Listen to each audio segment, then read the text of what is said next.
نزن حمشت ባህርያት ጓለን ስቴቲ እንተ ዳ ዘይፈሊት ካየን ብጓል አዲስ ገንዘብ ካኽትብልዕ ኢኻ ብዙሓት አወዳት ኣብ ኤውሮፓን ኣሜሪካን ኮይንኩም ገንዘብና ተበሊዕና ገለ ክትብሉ ስለሰሚዕነ ዛር እስትዳልያ ሓደ ክድውለላ ኾለኻ ኩሉ ግዜ ክድውለላ ኾለኻ ኣርእስታ ዝጅምር ብዛዕባ ገንዘብ ጥራሕ እንተ ዳ ኮይኑ بزعبة حدش تليفون معداق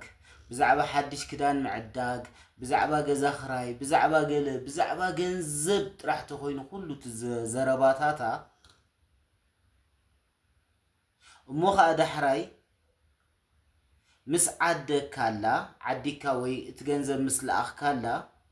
بحقوس منفس انت دا زي تقبلو خوينا زي ما مسقانيت انت دا خوينا ምናልባት አይከአልኩን እንተ ዳ ኢልከ ያ ኸአ ዕላላ ዝቕየር እንተ ዳ ኮይኑ ቀዳማይ ምልክት እዚ ቁጽሪ 2 ብዛዕባ ጸገማትካ ዘጋጥመካ ነገራት ክትዕልላ ኾለኻ ዘይትግደስ እንተ ዳ ኮይና ብዛዕባ ርእሳ ብዛዕባ ናታ ጸገም ጥራሕ ክትሰምዕ እንተ ዳ ትደሊ ኮይና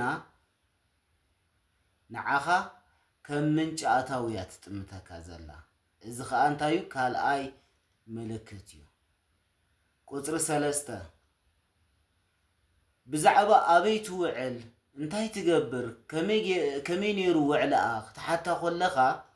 زسلتو انت دا خوينو وي كتملسلكا زي تدل انت دا خوينا وي عنقفات تمصلكا انت دا خوينا وي تدناغركا وي علال تغيرك انت دا خوينا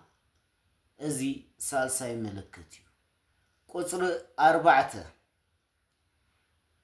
فتنا خطفتن كولا مالت ገንዘብ የብለይን ክትብላ ኾለኻ ንሓደ 3-4 ወርሒ ገንዘብ ምስዳድ ከተቋርጸላ ኾለኻ ብዛዕባኻ እንታይ ኮይኑ ኢላ ኣብ ክንዲ ሸቐልቀል ትብል ብዛዕባ ጥዕናኻ ኣብ ክንዲ ሸቐልቀል ትብል እንታይ ኮይኑ ኢላ ኣብ ክንዲ ብዛዕባ ህይወትካ ሸቐልቀል ትብል ዘሕርቕ ዘረባታት ትድርብየልካ እንተ ዳ ኮይና ወይካ ምሳኻ ዝነበራ ነገራት ተዝሕሎ እንተ ዳ ኮይና እዚ ራብዓይ ምልክት እዩ ቁጽሪ 5 በበይኑ ተኾይኑ ትሕልምኻ በበይኑ ተኾይኑ ዕላማታትካ በበይኑ ተኾይኑ ትዘረባታትካ ሓድነት እንተ ዳ ዘይላ ኣብ ዝኾነ ነገር እቲ ናይ መጻ ዕላማኻ ናታ ዕላማን በበይኑ ምዝኸውን እዚ ኸኣ ሓምሻይ ምልክት እዩ